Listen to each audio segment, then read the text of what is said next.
අද අපි කතා කරන්න යන්නේ දරුවන්ගේ ටෙම්පර් ටැන්ට්‍රම්ස් ගැන. ගොඩක් වෙලාවට දෙමාපියෝ පුරුදු වෙලා ඉන්නවා දරුවා ඉල්ලන දේ දෙන්න. ගොඩක් වෙලාවට ටැන්ට්‍රම් එකක් කියන්නේ දරුවා හයියෙන් කෑ ගහලා අඬලා නැත්තම් ඔළුව කොහේ හරි ගහගෙන ඒ වගේ දෙයකින් සිද්ධ වෙන දෙයක් තමයි ටෙම්පර් ටැන්ට්‍රම් එකක් කියන්නේ. එතකොට මේ වගේ දෙයකින් ගොඩක් වෙලාවට දරුවෝ බලාපොරොත්තු වෙන්නේ ඇටෙන්ෂන් එක. ඔබ යම් කිසි දෙයක් ඉල්ලනකොට ඒ දේ දෙනවා කියන්නේ දරුවාගේ ඇටෙන්ෂන් එක ලැබෙනවා මේ යම් කිසි දෙයක් ගන්න නම් මං ටැන්ට්‍රම් එකක් ත්‍රෝ කරන්න ඕන කියලා. එතකොට අපි මේලාදී කරන්න ඕනේ ෆස්ට් දේ තමයි ඉග්නෝර් කරන එක.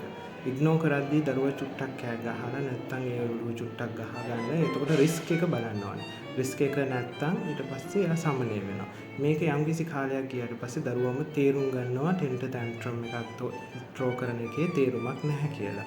එතකොට මේක තමයි දෙමාපියන් විදියට විශේෂ අවශ්‍යතා දරුවෙක් හරි සාමාන්‍ය දරුවෙක් හරි ටැන්ට්‍රම් එකක් ත්‍රෝ කරනකොට අපිට කරන්න පුළුවන් වගකීම.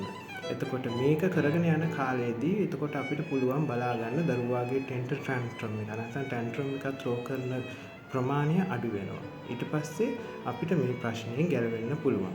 එතකොට අපි ඉල්ලන හැමදේම දීලා දරුවට ටෙම්පර් ටැන්ට්‍රම් එක ත්‍රෝ කරාට කමක් නැහැ කියලා හිතාගෙන හිටියොත් වෙන්නේ ඉස්සරහට දරුණු විදියට අපිට ඵල විපාක ලබා ගන්න සිද්ධ වෙනවා. එතකොට ප්‍රශ්නේ විසඳන්න ගොඩක් අමාරුයි. ඒක නිසා අපි උත්සාහ කරමු ටෙම්පර් ටැන්ට්‍රම් එකක් ත්‍රෝ කරනකොට ඉග්නෝර් කරන්න හැම වෙලාවකම.